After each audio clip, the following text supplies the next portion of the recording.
Buenos días, jóvenes. Hoy vamos a iniciar con el capítulo 1 del libro de Billy Johnston y vamos a ver lo que es el concepto de esfuerzo.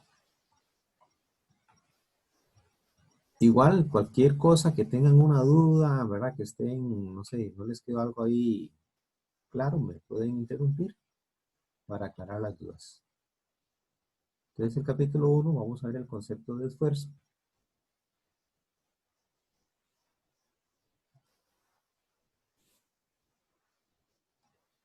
Lo que vamos a ver ahora es el concepto de fuerza axial, que eso ya lo habíamos visto un poco en mecánica 1. Recuerden que, no, perdón, de fuerza axial. Recuerden que la fuerza axial son todas aquellas fuerzas que se aplican a lo largo del eje axial de un elemento.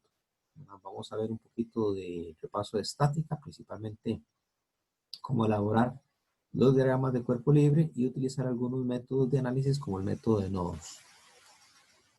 Vamos a ver lo que es esfuerzo y vamos a hacer un análisis de un problemita para determinar unas condiciones de diseño. Y vamos a ver que la carga axial en un elemento me va a producir esfuerzo normal. Entonces una carga axial me produce esfuerzo normal o en algunos libros también le llaman esfuerzo axial. Y vamos a ver el concepto de carga céntrica, ¿verdad? Contra carga excéntrica. Bueno, el objetivo principal del estudio de la mecánica de materiales es proporcionar al futuro ingeniero los medios para analizar y diseñar máquinas, componentes de máquinas y estructuras sometidos a diversos tipos de carga. Tanto el análisis como el diseño de una estructura dada implican la determinación de esfuerzos y deformaciones. En este capítulo, ¿verdad?, nos vamos a dedicar a explicar el concepto de esfuerzo. Algunos libros hablan de estrés, ¿verdad? Entonces, no es ese estrés que tiene uno cuando está, ¿verdad?, muy cansado, ¿verdad?, mucho trabajo, sino es el estrés, ¿verdad?, es el esfuerzo en un material. Vamos a hacer un pequeño repaso de estática, así bastante rápido, de una estructura elemental, una estructura de solo dos elementos. Entonces vamos a tener el elemento BC, es un elemento recto, ¿verdad?, conectado por medio de unos pasadores en B y en C. Y un elemento AB, ¿verdad?, conectado igual por pasadores en A y B. Y en el punto B aplicamos una carga de 30 kilonewtons. Entonces, decimos que la estructura está diseñada para soportar una carga de 30 kilonewtons. En mecánica 1, nosotros aprendimos a realizar los diagramas de cuerpo libre y a determinar cuáles eran las fuerzas que se aplicaban en los apoyos. Entonces aquí tenemos un apoyo A, un apoyo C. En esos apoyos nosotros podemos determinar las fuerzas, ¿verdad?, o las reacciones en esos puntos. Ok. Para encontrar esas fuerzas, esas reacciones, obviamente nosotros hacemos un análisis estático, ¿verdad?, y quitábamos las reacciones A y B. Hay que reconocer o hay que identificar el tipo de apoyo para saber cuántas reacciones hay en A y cuántas reacciones hay en C, ¿no? Identificando una vez el tipo de apoyo, vemos que los apoyos generan dos reacciones, una reacción en X, una reacción en Y. Entonces en el punto C tenemos dos incógnitas, dos reacciones. Se identifica, ¿verdad?, una reacción en X en el punto C y una reacción en Y. Y lo mismo en el punto A. Es importante identificar la cantidad correcta de fuerzas o de reacciones que tenemos en cada apoyo. Una fuerza más o una fuerza menos, ya tenemos el problema malo, ¿verdad? Entonces, por ahí es importante que repasen un poco el tipo de apoyo que tenemos, o los tipos de apoyos que hay. Ok, entonces una vez hecho el diagrama de cuerpo libre, nosotros hacemos un análisis estático. Podemos utilizar sumatoria de fuerzas en X, sumatoria de fuerzas en Y, ¿okay? Y podemos utilizar sumatoria de momentos en un punto. El orden de estas ecuaciones de estática, ustedes lo definen. Ustedes pueden hacer, por ejemplo, pueden calcular de primero la sumatoria de fuerzas en X, de segundo la sumatoria de fuerzas en Y y de tercero la sumatoria de fuerzas en un punto dado. Siempre es conveniente que ustedes simplifiquen el trabajo, lo hagan más sencillo. Por lo general, es más fácil comenzar haciendo sumatoria de momentos en un punto donde más incógnitas tenemos. En este caso, vamos a ver que como incógnitas tenemos las reacciones en A y las reacciones en C. Entonces podemos hacer sumatoria de momentos en el punto A o sumatoria de momentos en el punto C. Y de aquí, a partir de esta primera ecuación, vamos a encontrar la reacción que tenemos en A en la dirección X. Entonces tenemos que la dirección, que la reacción AX es de 40 kilómetros. Ya hacemos las demás fuerzas, hacemos sumatoria de fuerzas en X. Y de la sumatoria de fuerzas en X encontramos la fuerza CY. Encontramos que CY es igual a menos 40 kilómetros. Hacemos sumatoria de fuerzas en Y, en Y, ¿verdad? Y ahí nos va a quedar un sistema estáticamente indeterminado porque las reacciones en Y no se pueden encontrar. Entonces vamos a ver que AY más CY es igual a 30 kilómetros. Esta ecuación nosotros no la podemos determinar. Entonces vea que aquí tenemos, bueno, contemos las incógnitas, AX, AY, ahí llevamos 2 incógnitas, CX, CY, llevamos 4 incógnitas.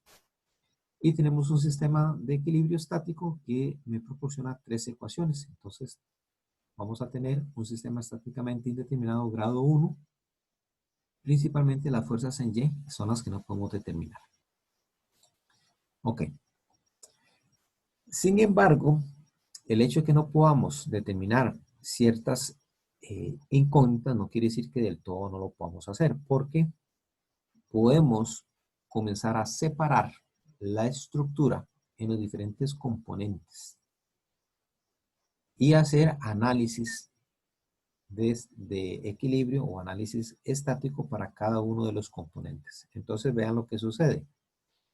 Por ejemplo, si nosotros vean que tenemos el elemento BC y el elemento AB. Estas son las fuerzas externas o las reacciones, ¿verdad?, que teníamos en A y la fuerza externa que teníamos en B. Si nosotros separamos, quitamos el elemento BC, lo quitamos, vea que en B tenemos 2 incógnitas. Tenemos una BX y una BY. Y nosotros diríamos, ya, pero estamos metiendo 2 incógnitas más. Pero si analizamos este elemento y decimos que este elemento tiene que estar en equilibrio, podemos obtener 3 ecuaciones más y tenemos 3 incógnitas. Entonces, en teoría, se puede determinar. Bueno, aquí igual hacemos sumatoria de momentos. ¿Okay? Aquí podemos hacer sumatoria de momentos en B y encontramos el valor para AY. De la ecuación anterior que teníamos digamos, con la estructura total, sustituyendo que cuando teníamos que AY más AY era igual a 30, ahora sustituimos y encontramos que CY es igual a 30. AY es 0 y CY es igual a 30. Ok, eso es una manera de cómo encontrar los diferentes valores. Para eso lo habíamos visto en mecánica 1.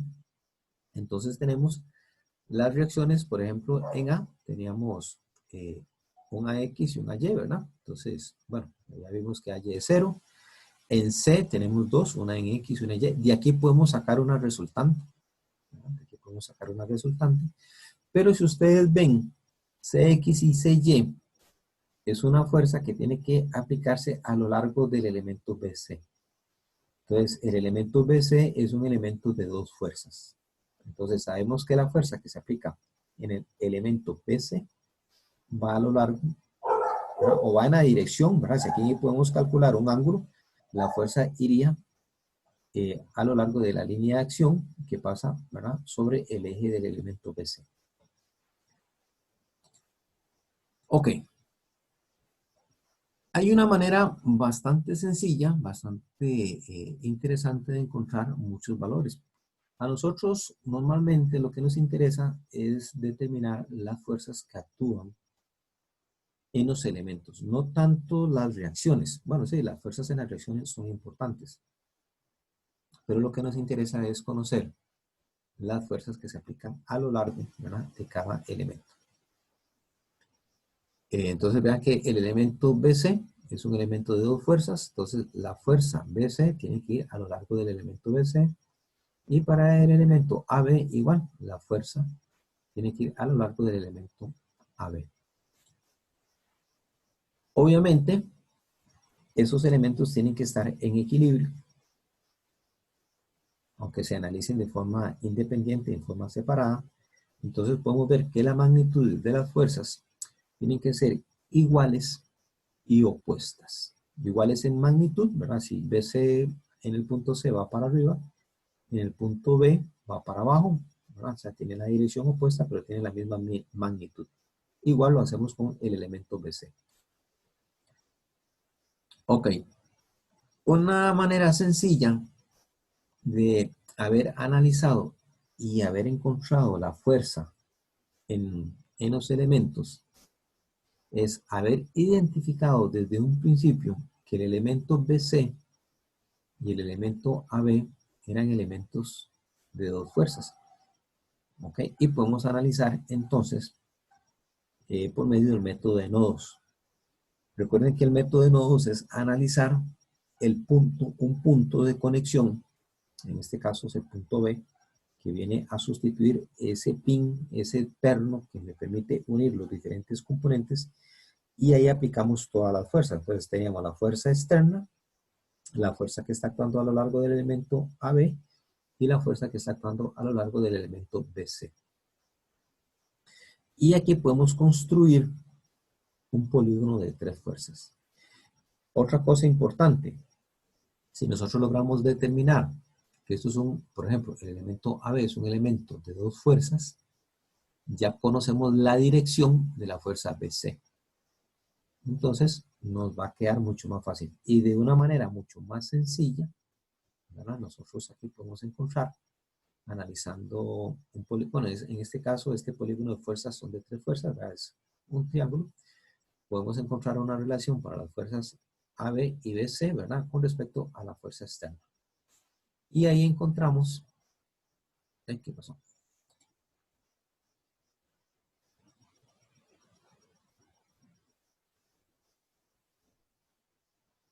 Ok, y ahí encontramos la fuerza a lo largo del elemento AB y la fuerza a lo largo del elemento BC, que son los mismos valores. Bueno, esto fue a una manera muy rápida de qué fue lo que nosotros hacíamos en mecánica 1, ¿verdad? Vamos a comenzar a entrar un poquito realmente a lo que es la mecánica de materiales o resistencia de materiales.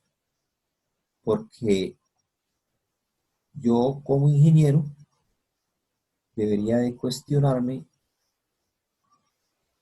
y pensar, ¿verdad?, si si esa estructura realmente está en la capacidad de soportar esa carga externa que estamos aplicando ahí. Y si yo me cuestionara si realmente esa estructura que está ahí es capaz de soportar esa fuerza, ¿qué tipo de pregunta me podría hacer? A ver si ustedes me podrían ayudar. ¿Qué tipo de preguntas o qué pensarían ustedes para cuestionarse, por ejemplo, que este elemento pueda soportar esa fuerza de 30 kilonewtons? ¿Qué me dirían ustedes? El material del que está hecho. Ok, perfecto. Ahí es una buena pregunta. O sea, ¿qué material? Muy bien. ¿Otro compañero?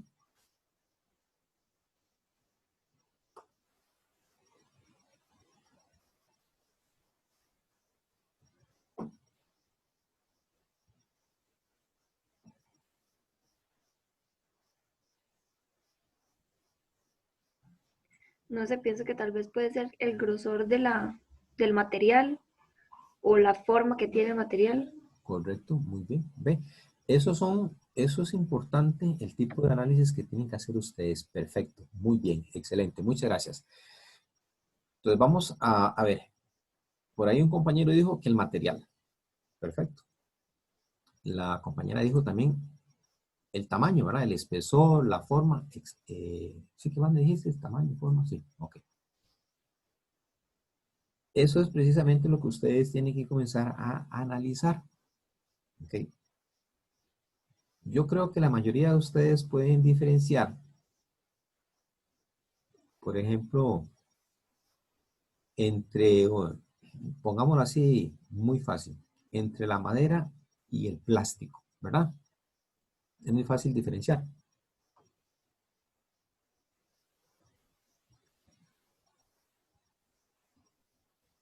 ¿Cierto? ¿Qué dicen ustedes? Si ustedes ven una pieza de madera y ven una pieza de plástico, ¿la pueden diferenciar? Sí, profe. Sí. Ok. ¿Cuál de esos materiales es más resistente?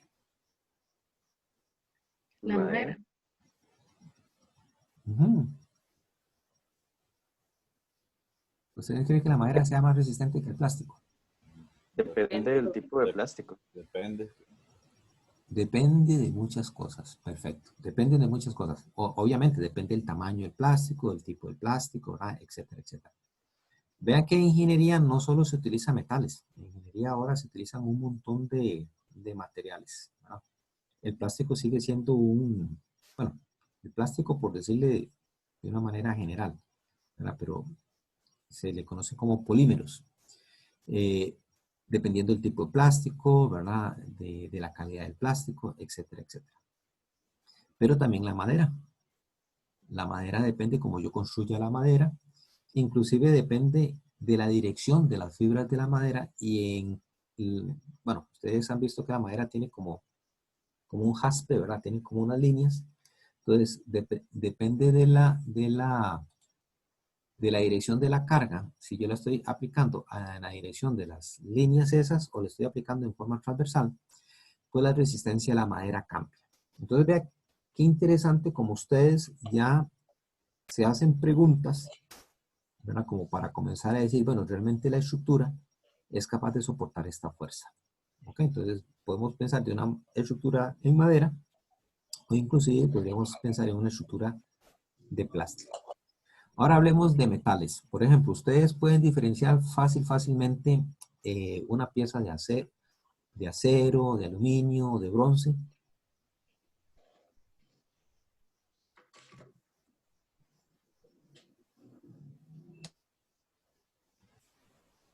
No tanto. Virtualmente, sí, vamos, viéndolo así. Habría que ver ya teniéndolo a la mano. Ok, digamos metales que están sin pintar y no tienen tratamiento así que les oculte las propiedades físicas, ¿verdad? Es fácil diferenciar entre el acero y el aluminio. Claro, no todo el mundo tiene esa habilidad para hacerlo, ¿no? El acero es bastante brillante. Bueno, si uno pudiera alzarlo, ¿verdad? Uno dice, bueno, el acero es más pesado, ¿verdad? Pero digamos que ustedes tengan dudas entre diferenciar una pieza de acero y una pieza de aluminio. ¿Cómo podrían ustedes salir de la duda si estamos utilizando acero o están utilizando aluminio? Digamos que no pueden alzarlo, no pueden, digamos, ver el peso ni nada, ¿verdad? Fácilmente, ¿cómo podrían decir ustedes, esta pieza es de acero o esta pieza es de aluminio? Podríamos aplicarle una fuerza. Más fácil que eso.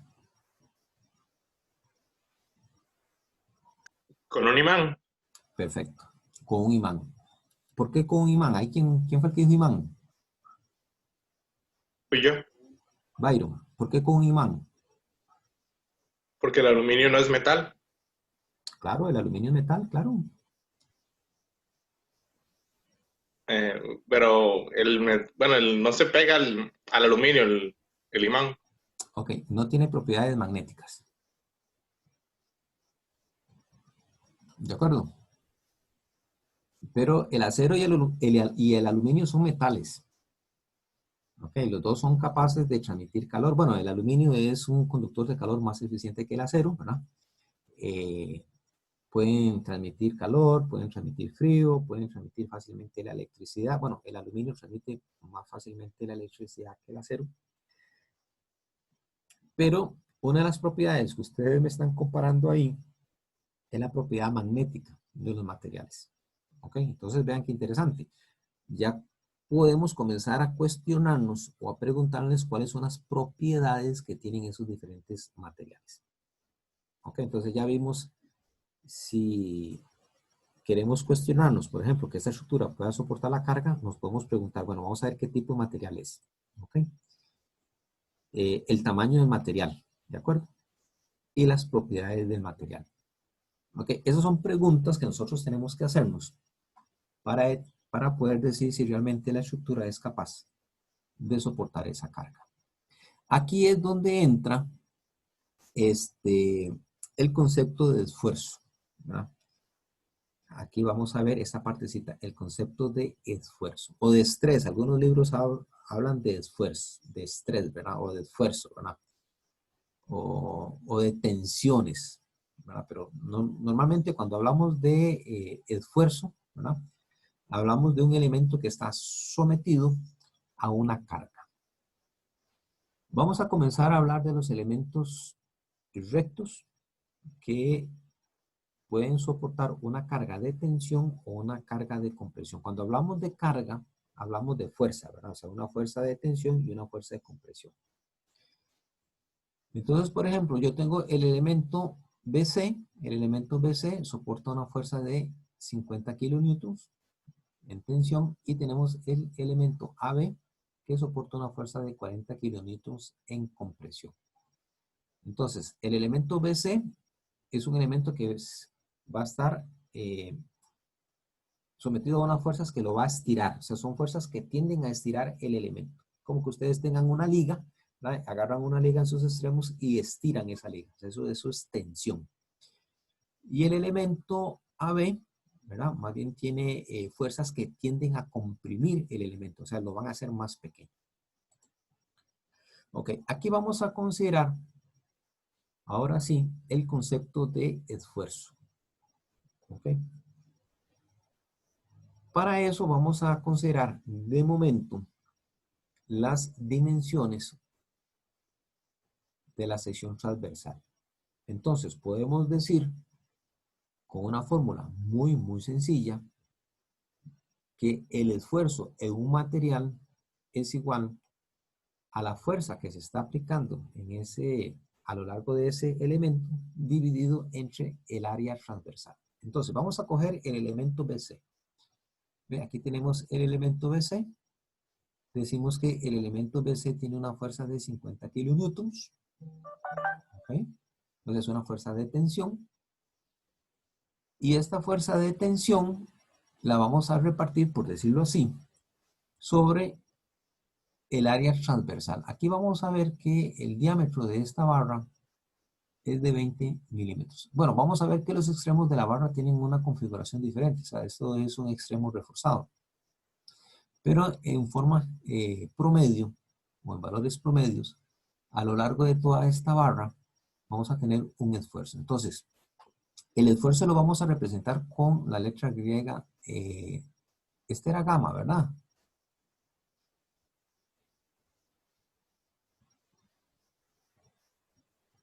O delta. O sigma. ¿Cómo es esto? Sigma es, ¿verdad? Creo que sí, profe. Sigma.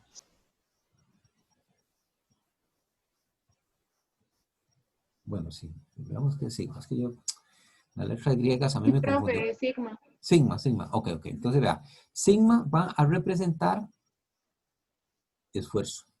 Esfuerzo axial, esfuerzo normal. Ok. Entonces, sigma va a ser igual a la fuerza que estamos aplicando a lo largo del elemento, ¿verdad? Recuerden que la fuerza puede ser tensión o puede ser compresión. Entonces tenemos que el esfuerzo es igual a la fuerza que se está aplicando a lo largo del elemento dividido entre el área transversal. Si este elemento es, ahí parece que es redondo, ¿verdad? Porque ahí habíamos hablado de la forma, ¿verdad? Entonces, tenemos una sección circular, calculamos el área transversal y dividimos esa fuerza, la dividimos entre el área transversal. Y nos va a dar 159 megapascales. Aquí ahorita vamos a repasar las unidades de esfuerzo. Las unidades de esfuerzo son newtons entre metro cuadrado. ¿Okay? Un newton entre un metro cuadrado es un pascal. Y el mega, ¿se acuerdan ustedes qué representaba mega? 1.000.000. Ok, 1 por 10 a la 6. Exactamente. Entonces, coger esto, 50 por 10 a la 3, dividido entre el área transversal, 314 por 10 a la menos 6, ¿verdad? Esto le va a dar un número muy grande. Entonces, eso lo divide nuevamente en 1 por 10 a la 6 y les va a dar 159 megapascales. Ok, entonces yo sé que a lo largo del elemento BC, por ejemplo, yo estoy aplicando un esfuerzo de 159 megapascales. Ok, ahora, ese es el esfuerzo. Podemos hablar de las propiedades del material. Entonces, podríamos decir que la barra es de acero. Entonces, si la barra es de acero, perdón, dígame. Este esfuerzo se está aplicando únicamente en ese pequeñito zona de área. En esta pequeña, Ajá. sí, a lo largo, desde aquí, es un esfuerzo que se va a transmitir, vamos a ponerlo entre comillas, después lo vamos a ver. Es un esfuerzo uniforme, obviamente, desde este punto. Si aquí tenemos el mismo diámetro, digamos, alrededor del punto C tenemos el mismo diámetro, hasta el punto D, entonces el esfuerzo se transmite en forma uniforme a lo largo de todo ese elemento. Aunque eso no es tan cierto, después lo vamos a ver más adelante, ¿verdad? Pero no es que solo se transmite en o sea, solo aquí, sino que el esfuerzo es a lo largo a lo Ok. largo, okay, a lo largo de todo ese elemento. Esto era como para decir que aquí estábamos calculando el área transversal, ¿verdad? Ok. Bueno, entonces ya vimos que estamos aplicando un esfuerzo de 159 megapascales. Ahora vamos a ver el material. Si ustedes tienen un libro de resistencia a materiales o mecánica de materiales, normalmente los libros al final vienen con unas tablas y vienen algunos materiales y ahí vienen las propiedades de muchos materiales. Vienen las propiedades del acero, del hierro fundido, del aluminio, del bronce. Ahí viene un montón de propiedades. Una de las propiedades que nosotros vamos a estudiar es el esfuerzo máximo. También lo vamos a ver un poquito más adelante, ¿verdad? Pero en las tablas podemos encontrar que el esfuerzo axial o el esfuerzo normal del acero, ¿verdad?, es de 165 megapascales en el rango elástico. Entonces vean que el esfuerzo que nosotros estamos aplicando en el elemento BC es de 159.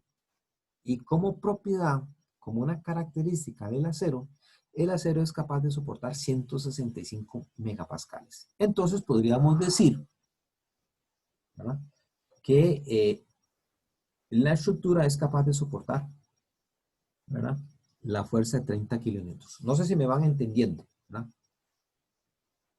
¿Sí me entienden? Sí, perfecto. Ok, perfecto. Entonces, ¿qué vamos a comparar? En muchos casos, en muchos análisis, vamos a comparar el esfuerzo que se está produciendo en una parte de la estructura, en un elemento, ¿ok? Y lo vamos a comparar con el esfuerzo que es capaz, o el esfuerzo máximo, ¿verdad?, que ese material puede soportar. Porque, ¿qué pasaría, por ejemplo, si aquí fuera aluminio? ¿Ok? En lugar de acero, si fuera aluminio. Bueno, ustedes tienen el libro a mano, ahí, ¿no?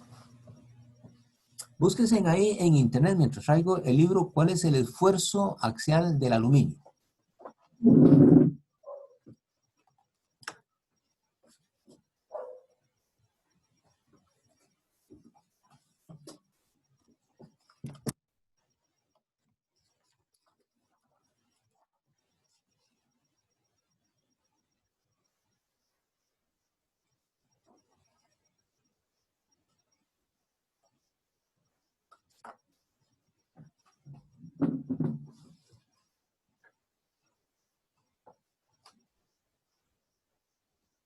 ver, chicos, ¿cómo le fue con la búsqueda por internet? Busquen el esfuerzo axial máximo del aluminio.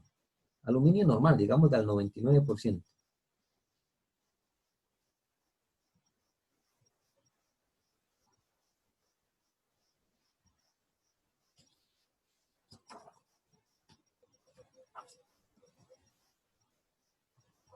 En tensión, ¿verdad? Cualquier cosa. Esfuerzo axial en tensión del aluminio.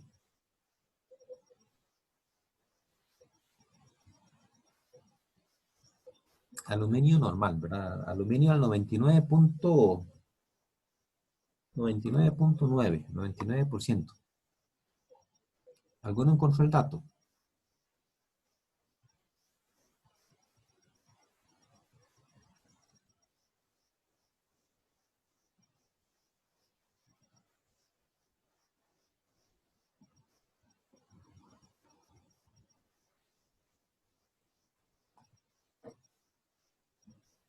Profe, en el chat un muchacho puso que 379 megapascales, pero que no tiene micrófono.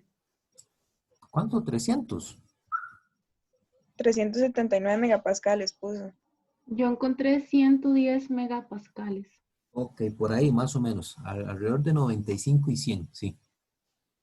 Aluminio corriente, ¿verdad? Porque obviamente, pues, nosotros podemos hacer aleaciones o podemos hacer tratamientos en los metales y les podemos modificar esas propiedades. Pero el aluminio, digamos, corriente normal, ¿verdad? Sin ningún tratamiento térmico, sin ningún tipo de aleación, anda entre los 95 y 100 megapascales. Ok, entonces, nada más tengan ese dato ahí en mente. Digamos que ese elemento BC está hecho de aluminio. Ok, entonces, digamos que, ay, no, perdón.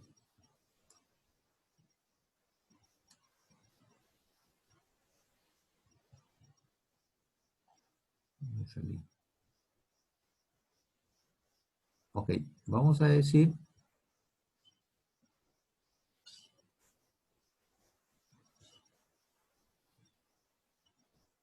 que aquí tengo el esfuerzo igual, digamos que 100.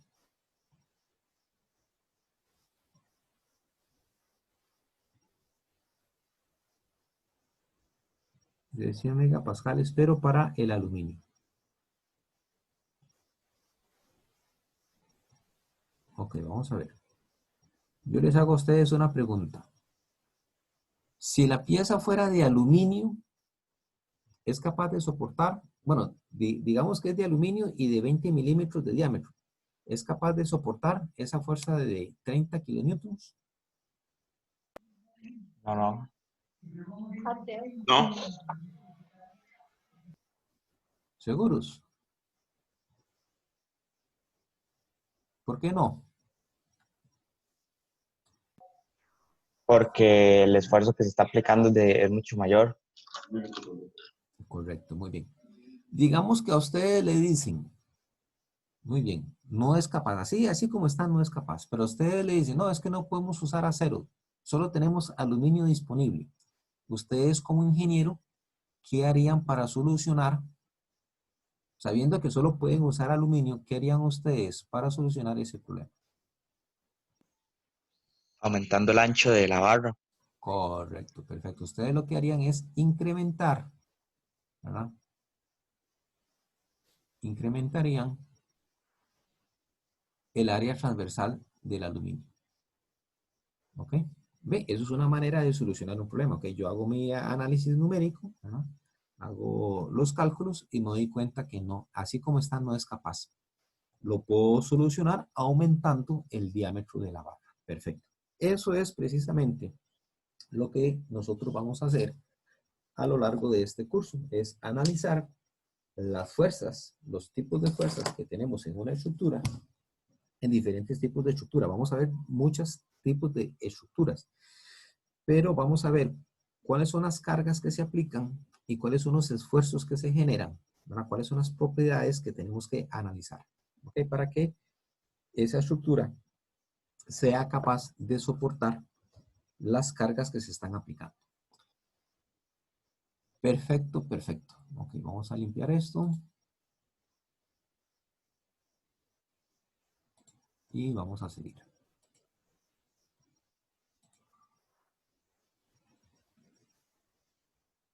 Bueno, ya me les adelanté un poquito, ¿verdad? Que el diseño de las estructuras, ¿verdad?, requiere la selección de materiales y dimensiones apropiadas para que puedan cumplir con los requisitos de rendimiento y seguridad. Ok, nosotros como ingenieros, futuros ingenieros, no importa si son mecánicos, aquí en este grupo son mecánica y, pues yo digo agrícola, pero ahora ya no se llama agrícola. ¿Cómo es que se llama? Biosistemas. Biosistemas, ok. Entonces, no importa si son ingenieros en biosistemas o son ingenieros mecánicos, tenemos que tener la capacidad para poder determinar si un elemento, una parte de una estructura, o una parte de una máquina, o una máquina es capaz de soportar las cargas que estamos aplicando, ¿verdad? Porque ahí no queremos que si aplicamos esa fuerza de 30 kilonewtons, ¿verdad?, y ahí la estructura se vaya a romper, ¿verdad?, se vaya a colapsar, porque ahí produce daños, produce pérdida de materiales, produce pérdidas de, no sé, de vidas humanas, etcétera, etcétera. Entonces tenemos que estar en la capacidad de poder garantizar que la estructura es capaz de soportar, ¿verdad?, esas fuerzas. Ok. Muy bien. Entonces, aquí, ¿qué era esto? Ah, bueno, la pregunta era si era de aluminio, ¿verdad? Entonces, bueno, aquí está. El valor del aluminio, ¿verdad? Decimos que el aluminio más o menos anda como por los 100 megapascales. Yo puedo recalcular, ¿verdad? Yo puedo recalcular, sabiendo que si lo que voy a utilizar es aluminio, cuál es el área apropiada que tiene que tener esta barra de aluminio para que me soporte esa fuerza, ¿verdad? Entonces vea que interesante. Yo calculo el diámetro de la barra y la barra me va a dar 25.2 milímetros. O sea, tiene que ser una barra que tenga 5.2 milímetros más, ¿verdad? No es mucho, pero, ¿verdad? Ya con este diámetro, una barra de un diámetro de 25 milímetros, 25.2 milímetros, ¿verdad?, me garantiza que una varilla de aluminio es capaz de soportar esa fuerza de 30 kilómetros. Ok. Muy bien. Vamos a ver el concepto de carga axial o fuerza axial, ¿verdad? Y lo vamos a extender al concepto de esfuerzo. De esfuerzo normal o de esfuerzo axial. Depende del libro de texto, ustedes van a ver que ahí hablan de estrés, ¿verdad?, de esfuerzo axial, de esfuerzo normal. Son términos similares. Primero que todo, nosotros vamos a considerar, para los cálculos que vamos a hacer acá en este curso, vamos a considerar que todas las fuerzas que nosotros estamos aplicando en los diferentes elementos son fuerzas axiales, ¿verdad? Entonces, si estamos aplicando una fuerza axial sobre un elemento, vamos a suponer que esa fuerza se está aplicando en el centroide de la sección transversal. ¿Ok? Entonces, yo tengo toda una sección transversal de un elemento. Vea que el elemento que soporta la carga puede tener una forma circular, puede tener una forma cuadrada, rectangular, etcétera, etcétera. Entonces, la fuerza que vamos a aplicar, la vamos a aplicar en el centroide, para poder decir que el esfuerzo axial va a ser la fuerza dividido entre el área transversal. Obviamente eso va a cambiar un poco, eso no es tan cierto, porque, bueno, más adelante vamos a ver que el esfuerzo tiende a aumentar en las cercanías donde estamos aplicando la carga. O sea, ¿qué quiere decir eso? Que el esfuerzo real que estamos aplicando sobre un elemento va a ser mayor en el punto donde se está aplicando la carga. Y conforme nos vayamos alejando del punto de aplicación de la carga, ya sea sobre el área transversal y a lo largo del elemento, ¿verdad?, la distribución del esfuerzo normal va variando. Varía, ¿verdad? No es totalmente constante, pero va variando. Ok, entonces vamos a tener este concepto. Nosotros vamos a tener el concepto que un diferencial de fuerza dividido entre un diferencial de área nos va a dar el esfuerzo, ¿verdad? El esfuerzo normal o el esfuerzo axial o el estrés, ¿verdad? Okay. A mí no me gusta hablar de estrés. Yo normalmente hablo de esfuerzo normal o esfuerzo axial. Entonces, cuando hablo de esfuerzo normal o esfuerzo axial, me refiero, ¿verdad?, a la operación matemática de coger un valor de una fuerza y dividirlo entre el valor de una área. Ok, entonces vean que yo puedo tener el área transversal de una sección y decir que a lo largo de toda esa área transversal aplico diferenciales de fuerza. Y al final sumo.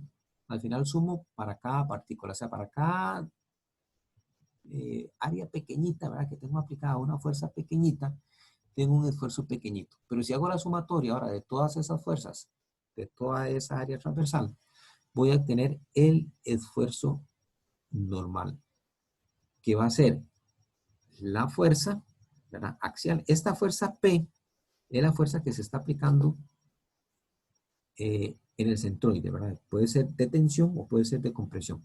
Entonces esta fuerza P, si la dividimos entre el área transversal, nos va a dar el esfuerzo promedio. Nosotros vamos a trabajar con estos valores, con el esfuerzo promedio. Ok, entonces vean lo que sucede. Era con lo que les decía ahora. Yo tengo un elemento.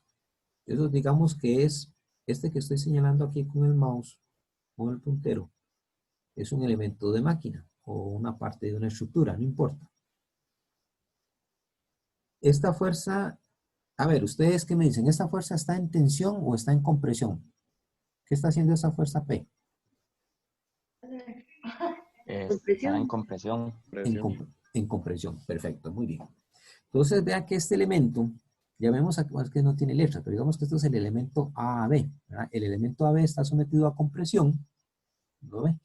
Vean lo que sucede en las cercanías del punto de aplicación de la carga. Entonces, en las cercanías del punto de aplicación de la carga, ok, si lo vemos aquí y nos vamos para arriba, vea que el esfuerzo no es constante, no es uniforme. ¿Ve? Tiene, ¿cómo se puede decir eso? Un pico. Sí, ¿verdad? Se puede decir que tiene un pico, ¿verdad? Ok. Pero conforme nos vayamos alejando del punto de aplicación de la carga hacia, bueno, hablemos hacia lo largo del elemento, ¿verdad? Y hacia los extremos, el esfuerzo tiende a ser uniforme. Entonces podemos decir que a cierta distancia el esfuerzo es uniforme, ¿verdad? Tanto en un extremo como en el punto medio, como en el otro extremo, ¿verdad? Si nosotros pasáramos una línea horizontal, vamos a ver que la variación va a ser muy poca con respecto a este primer caso. ¿Ok? Sin embargo, nosotros vamos a considerar esto. La distribución de la fuerza tiene que ser uniforme. ¿Ok? Entonces, si la distribución de la fuerza tiene que ser uniforme, tenemos que aplicar la fuerza en el centroide. ¿Ok? Entonces, si nosotros aplicamos la fuerza sobre el centroide, ¿ok? Podemos decir, ¿verdad? Y hablar de un esfuerzo promedio. O sea, un esfuerzo que va a ser igual en toda el área transversal. ¿Ok? Para que ese fenómeno se pueda dar. Entonces trabajamos con el concepto de esfuerzo promedio. Entonces podemos decir que la carga es igual al esfuerzo promedio multiplicado por el área transversal. ¿Ok? Muy bien. La distribución detallada del esfuerzo es estáticamente indeterminada, es decir, no se puede encontrar solo a partir de la estática. Bueno, esto es un concepto. Perdón. Ay, ¿por qué estoy haciendo? Es que topo la pelotilla del mouse y me pego un brinco. Aquí. Entonces, nosotros necesitamos algunos métodos para encontrar el esfuerzo.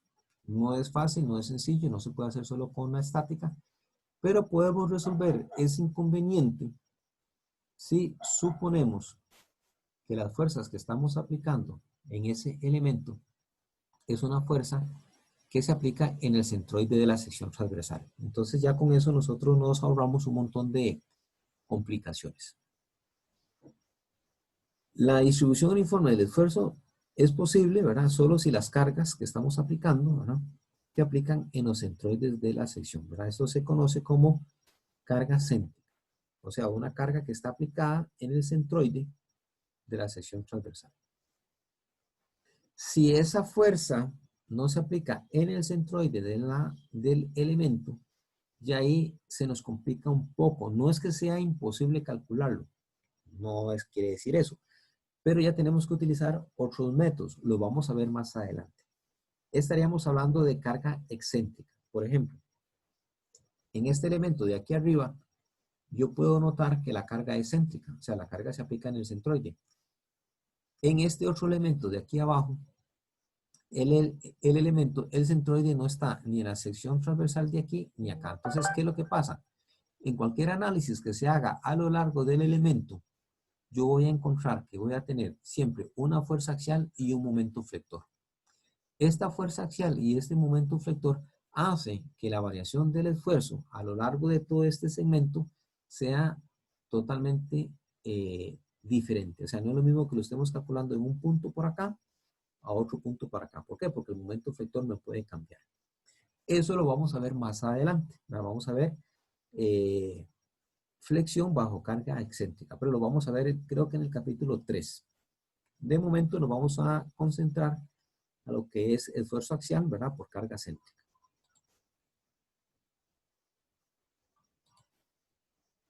Ok, entonces vean. ¿Dónde es que estamos? Aquí tenemos esfuerzo axial. Ok, el esfuerzo axial es la fuerza axial dividido entre el área. Eso es un tipo de esfuerzo. Ok. Vamos a ver otro tipo de esfuerzo que se genera en un elemento. Ya que el asunto cambia. Porque la fuerza no se está aplicando a lo largo de, sino que se está aplicando transversalmente. Cuando tenemos una fuerza aplicada transversalmente a un elemento, ahí podemos hablar de esfuerzo cortante.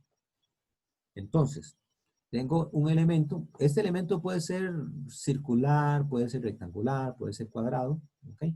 Vea que la fuerza no se aplica axialmente.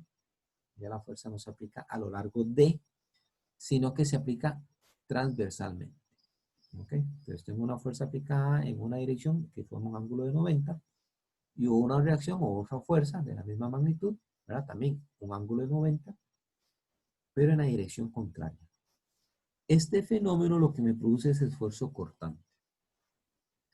Esto es típico de, por ejemplo, de usar una tijera. Si ustedes tienen que cortar papel o cartón y cogen una tijera, esa tijera tiene dos filos, ¿verdad? Por decirlo así, tiene dos filos. ¿Ok? Entonces, esos filos son los que me transmiten la fuerza, ¿verdad? Sobre el cartón, digamos que es cartón, ¿verdad? Un cartón, un papel. Entonces, produce el corte. Entonces, acuérdense en este un poquito, ¿verdad? Como una tijera. Entonces, yo produzco un esfuerzo cortante sobre el papel, un esfuerzo cortante que es mayor a lo que el papel puede soportar, entonces produce el corte. No sé si alguno de ustedes ha usado un alicate para cortar cable o clavos. Sí, profe. Sí. ¿Sí? ¿Qué han cortado? Alambre. Alambre.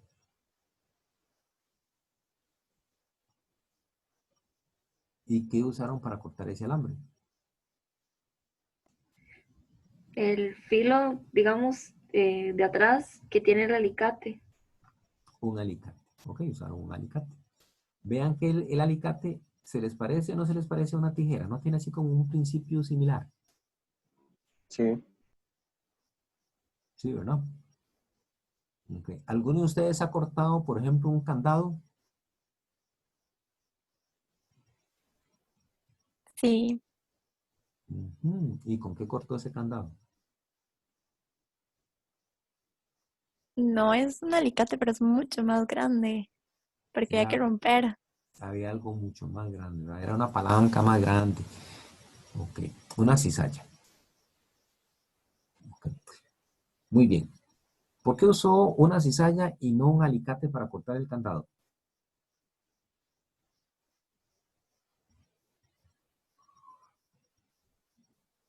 Porque el bordecito del candado es como más grueso, no es tan delgado como un alambre, entonces y con el alicate no era suficiente para romperlo. Correcto, muy bien. O sea, ya ustedes ahí tenían que saber que ese bordecito del candado, digamos el eslabón del candado, aparte de ser, digamos, más gruesito que un cable, es mucho más duro. O sea, vea que las propiedades ahí me cambian. Entonces, yo no puedo usar un alicate para tratar de cortar un candado porque la fuerza que puedo transmitir no me produce un esfuerzo cortante mayor a lo que el material del candado puede soportar. Entonces, tengo que usar una herramienta más grande, más fuerte, etcétera, etcétera, ¿verdad? Pero ese mismo principio que usted utilizó para cortar el candado, usted me dice si estoy mintiendo o no, no se parece como haber utilizado una tijera. Sí, sí, es como usar una tijera porque hay que cortarlo. Exactamente. Muy bien. Entonces, ese es el concepto que yo quiero que ustedes se lleven. Ustedes están aplicando una fuerza transversal para producir corte. Aquí vamos a hablar de esfuerzo cortante. Muy bien. Ok, las fuerzas internas correspondientes actúan en el plano de la sección. Bueno, este plano es, aquí sería en el plano transversal, ¿verdad? De la sección C y se denominan fuerzas de corte. La resultante de la distribución interna de la fuerza de corte se define como el corte de la sección y es igual a la carga. Y vamos a definir ahora, esto es tau, ¿verdad? Este simbolito es tau. Sí. Ok, tau. Y aquí vamos a trabajarlo también, muy parecido, ¿verdad? El promedio, o sea, acuérdense que habíamos hablado de esfuerzo axial promedio. Aquí vamos a hablar de esfuerzo cortante promedio. Entonces, vea qué interesante. P dividido entre A. Solo que hay que identificar bien cuando es fuerza cortante y cuando es fuerza axial.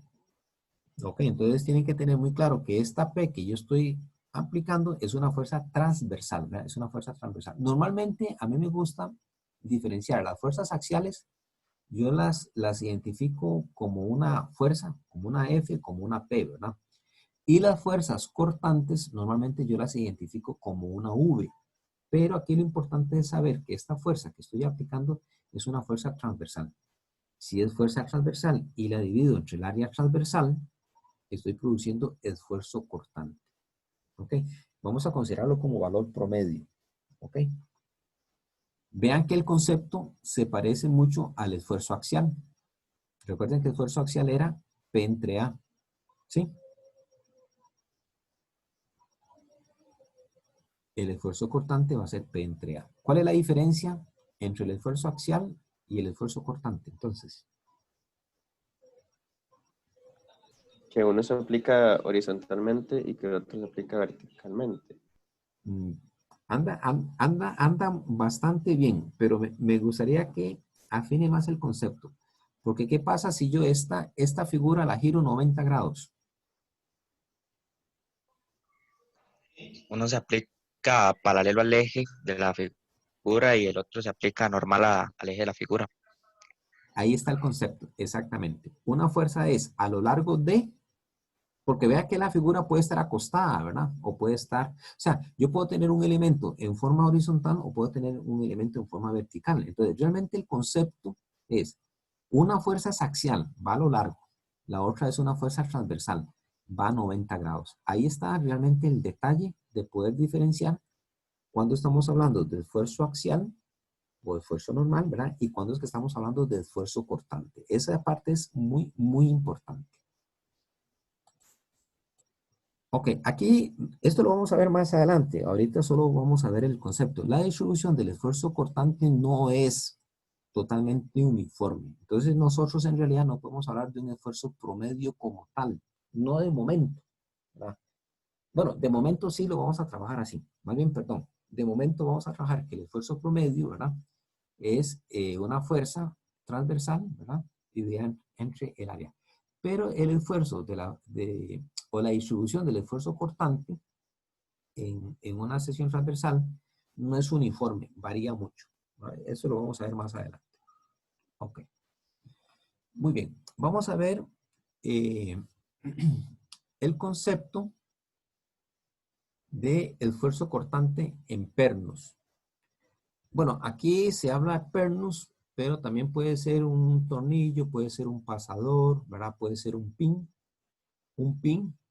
es un pin, tornillo, ¿verdad? Es un elemento que me sirve para sujetar otro elemento. Entonces, vamos a tener dos casos de análisis. Vamos a tener un elemento B. Este elemento B es un elemento largo, ¿verdad? Es un elemento que transmite una fuerza y se conecta a otro elemento A, también es un elemento largo que también transmite una fuerza.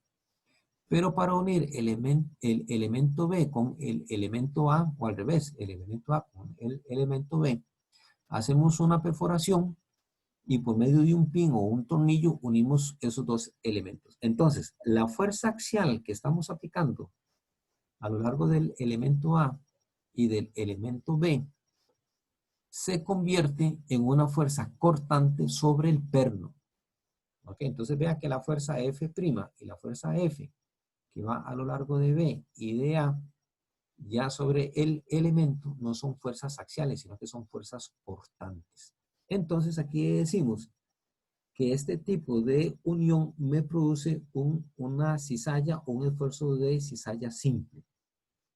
Simplemente lo que hacemos es dividir la magnitud de la fuerza F, que sería la fuerza cortante, entre el área.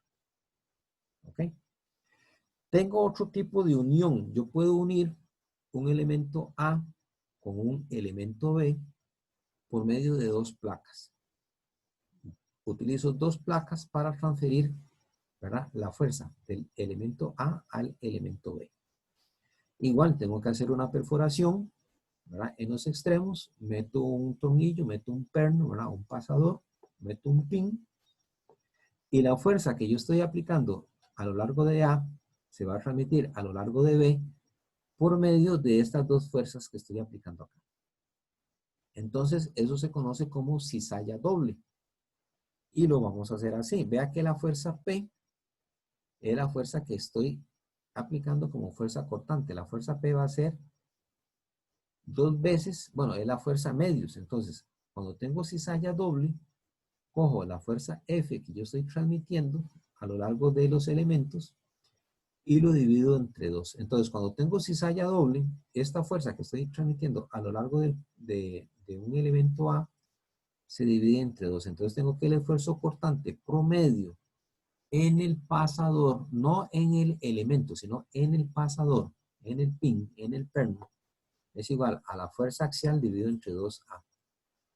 Solo que esta área que está aquí y esta área que está aquí es el área transversal del tornillo, bueno, del perno, en este caso es del perno, ¿verdad? Es la fuerza F dividido entre el área transversal del perno, la fuerza F dividido entre dos veces el área transversal del tornillo o del perno, ¿verdad? Aquí, por lo general, a mí me gusta poner un subíndice T para indicar que es el área transversal del tornillo.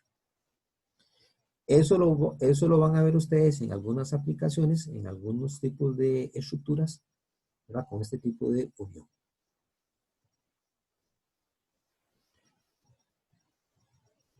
El otro concepto que vamos a ver es el concepto de aplastamiento o el concepto de unión, ¿verdad?, en una conexión. Imagínense que yo tengo un elemento A. Este elemento A que está aquí es un elemento largo, o sea, es un elemento que se extiende. ¿Okay? Se extiende. Pero para conectar un elemento A con otro elemento, y yo quiero conectarlo por medio de un pasador, por medio de un perno, de un pin, la única manera posible de hacerlo es perforando, o sea, haciendo un agujero, haciendo un hueco por donde va a pasar ese pasador. ¿Qué es lo que pasa cuando yo le hago un hueco a un elemento? ¿Qué pasa? A ver, ¿qué me dirían ustedes? Yo tengo un elemento rectangular, quiero conectarlo a otro y le hago un hueco. ¿Qué pasa cuando yo le hago un hueco aquí? ¿Qué me dicen ustedes?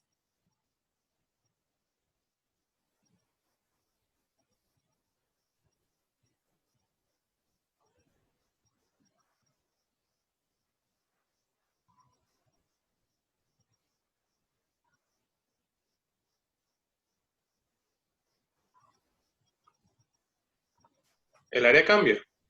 El área transversal cambia. En otras palabras, ¿qué me dirían ustedes? El área cambia, ¿qué pasó aquí? Si el área cambia, ¿qué pasó? ¿Qué pasa? El esfuerzo también cambia. Perfecto, pero ahora, digamos que yo en lugar de quererlo conectar con un tornillo, conecto, hago otro hueco aquí, un hueco en el centro y hago otro hueco aquí. ¿Qué pasa? ¿Qué pasa?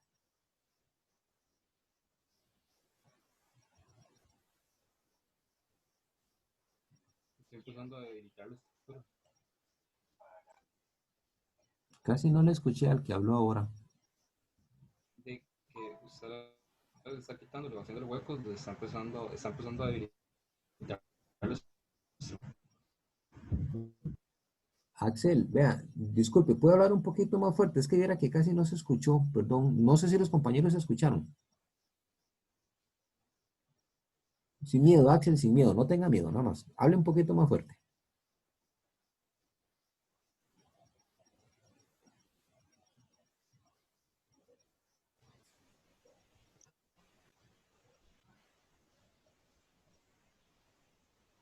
Lo que él dijo fue que se debilita la estructura. Al hacerlo más. Exactamente. Si yo hago muchos huecos, le estoy quitando material y estoy debilitando la estructura. Perfecto. Muy bien. Obviamente, pues, no es necesario ponerle un montón de pasadores, ¿verdad? A una estructura. Por lo menos no de momento, ¿verdad? Entonces, si yo hago un agujero para poner este pasador acá, en realidad yo estoy debilitando esta estructura. ¿Ok? Pero la superficie de contacto, ¿verdad? En un material, es un material, bueno, no es un material, perdón, la superficie es curva, ¿verdad? Es redonda, ¿verdad? O sea, esta partecita aquí, no sé si ustedes me ven ahí con el mouse, esta parte curva es un poco complejo de analizar porque el contacto, ¿verdad? Se va a dar más en el punto, en este punto, es que no sé cómo llamar este punto, ¿verdad? En el punto de contacto, y comienza a disminuir conforme me voy acercando a este otro punto, ¿verdad? Por la forma, digamos, redonda que tiene el material. Hay una aproximación que lo que se hace es coger el área de contacto, que es una área curva, ¿ok? Que es compleja, y proyectarla, por decirlo así, a una sección rectangular. Entonces yo aquí tengo una sección rectangular que sería el diámetro del pin por el espesor del material. Entonces, ve, aquí tengo el diámetro del pin, ¿verdad? Por espesor del material, y lo que hago es tener esta área proyectada.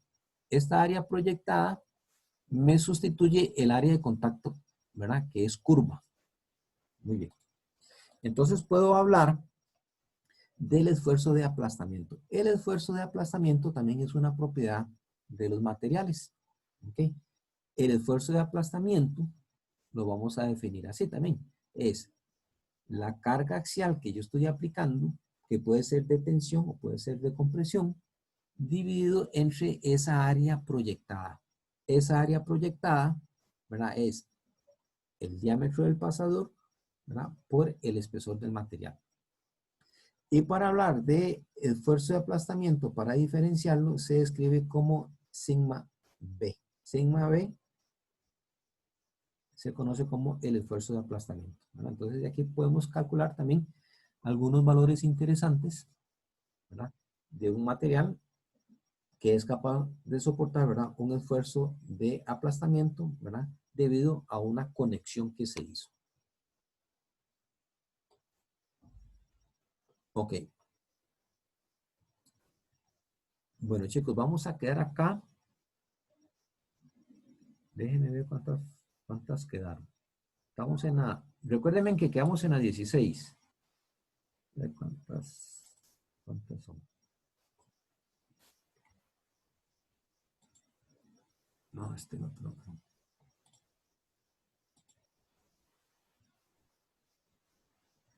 Profe, una pregunta. ¿Usted en mediación nos comparte esas presentaciones?